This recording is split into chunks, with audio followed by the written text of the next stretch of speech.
Planning international travel while juggling work and a toddler is already a lot.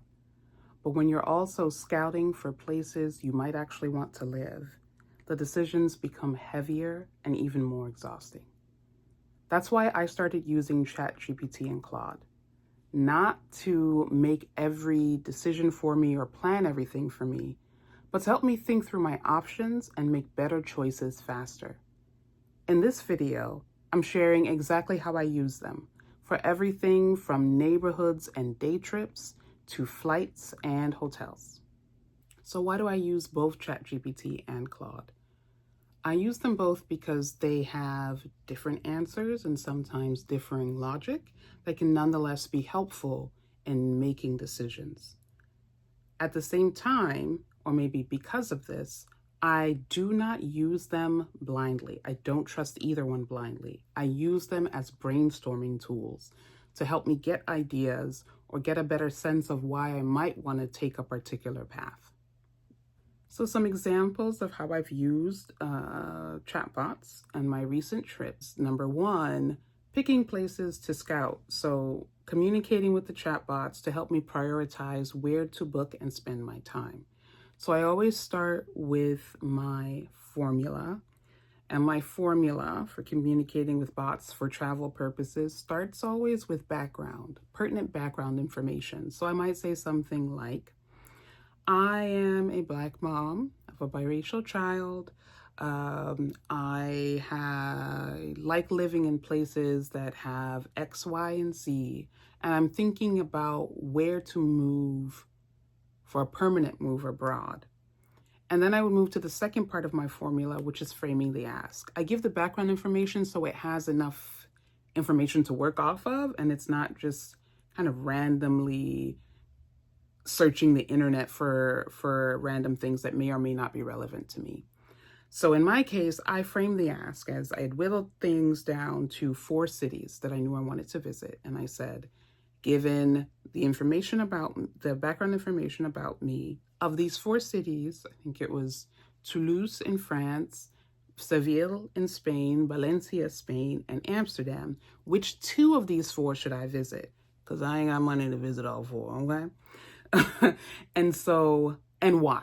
And also ask and why. And so the logic that it gave for the why was almost more important than the cities that it named, because then I could read the why and think through, okay, does this resonate with me? I know I said this in my background information, but is that what I really meant? And the good thing about chatbots is that you can continue to have conversation and like pick its brain further if you want. Again, because it's a brainstorming tool, you're spitting ideas off of it and trying to figure out, how do I get to a solution that resonates with me and that feels good? In the end, for me, the 2 that I ended up picking were Amsterdam and Valencia, and ChatGPT and Claude actually gave me similar reasonings for these 2 cities, and that also helped me feel a little bit more at ease or just happy or calm about the choice that I was making.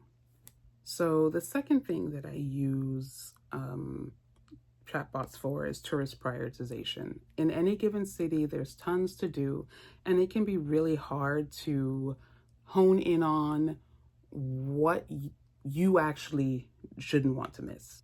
I always start with my formula, the first part of which is pertinent background information. Emphasis on pertinent. So some of the things or details that I give for this chat session are going to be different from what I might give for a previous chat session or a future one, but there will be some overlap. So for example, I might say, I want to go to Amsterdam. I'm a Black mom, I have a child, I'm looking for a place that might be a permanent place to move to, and give some other details about what I do or want to make sure I do in the city of Amsterdam. And then I go to the second part of my formula, which is framing my ask. Given my background and what I've shared with you about my interests, what What are the top 1 to 3 tourist attractions that I would not want to miss? So again, giving the background information helps it better frame up what it's going to be offering you. And again, you may want to also ask, and why? So once I get the answers and the reasoning, I can read through it and decide, okay, does this actually resonate with me? Does this actually sound interesting? And also do some follow-up information retrieval, maybe. Go on Reddit, go online, go on other travel sites and see what people say about those particular experiences, and then make the decision, all right, this is where I'm going to go. In my case, I decided that the Anne Frank house was something that I absolutely was not going to miss. So a third use would be day trip planning. Using AI to figure out what is a sequence or the sequence that makes the most sense for your trip. As usual, I'll start with pertinent background information, like mom, going on a scouting trip. I'm going to Amsterdam because I want to see if this city is a place that I could move to. I know I want to visit the Anne Frank house, but I also want to visit The Hague. I also want to visit Rotterdam. And then, going into my ask, what would be a doable itinerary for all of this, given how many days I have in the country and why? And again, getting those outputs make you go, okay, maybe I can do it like this. Maybe this is doable. Maybe that's not doable. Oh man, that sounds exhausting. Do I want to do it this way? Very good brainstorming tool. And from the outputs that I get, or from the responses that I get from this inquiry, I can then do more digging. Do more digging on Reddit, do more digging on travel websites, travel blogs, wherever you find your pertinent information, booking sites, etc., etc.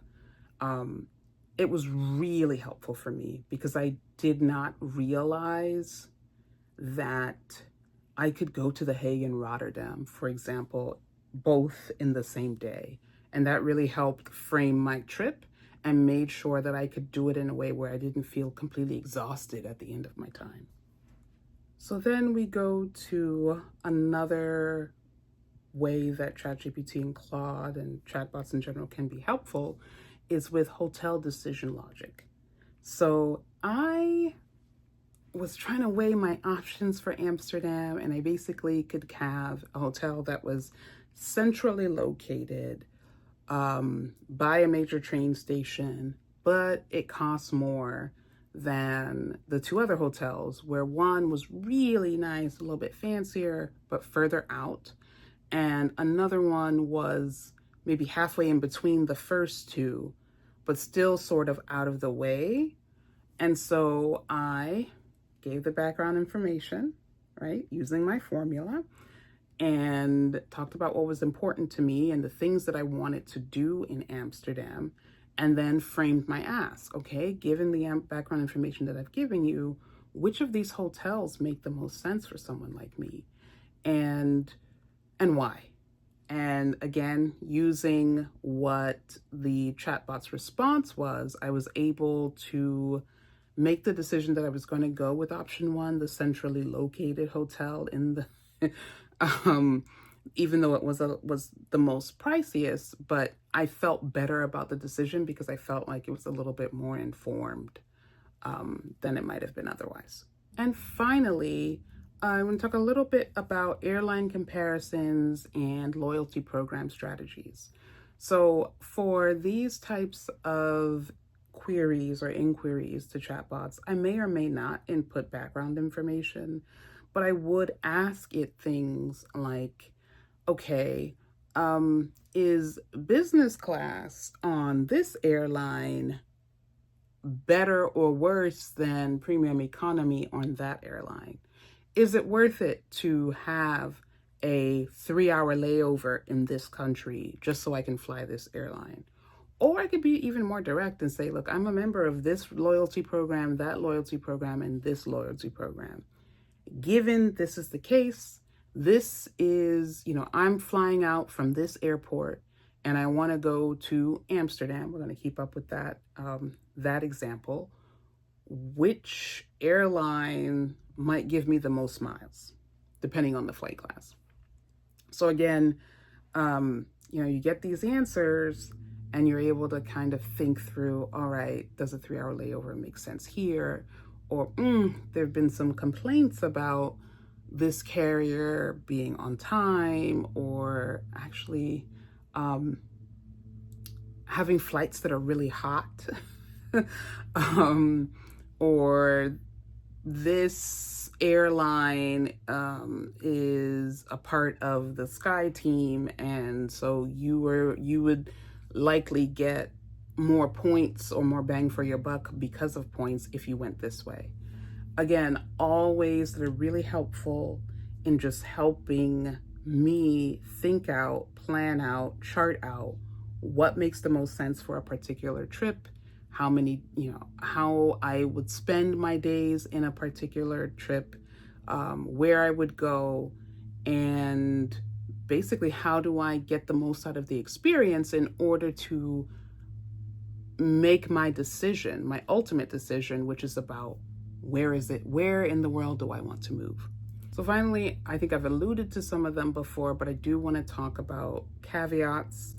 ChatGPT, Claude, chatbots in general, AI, these tools can hallucinate, especially when it comes to neighborhoods, train routes, hotel and flight deals, etc. And so I use the information that they give me, but I always check, and double check. I just double check everything. I use ChatGPT and Claude as first passes. I use them as brainstorming partners. I do not use them as decision makers because they hallucinate. With that said, I have found them both to be really great sounding boards, and they cut the mental load of trying to figure out travel logistics. So there you have it. AI has really helped me to save time and feel more confident about my travel choices. It's been really good to have it help me brainstorm and think through all these different pieces of myself that I'm juggling: parenthood, motherhood, scouting, budgeting, time constraints, etc. Have you used ChatGPT or Claude or some other AI tool to help you plan trips? What prompts or AI products should I try next that could be game changers potentially? I'd love to hear about your experiences in the comments. Thanks for watching.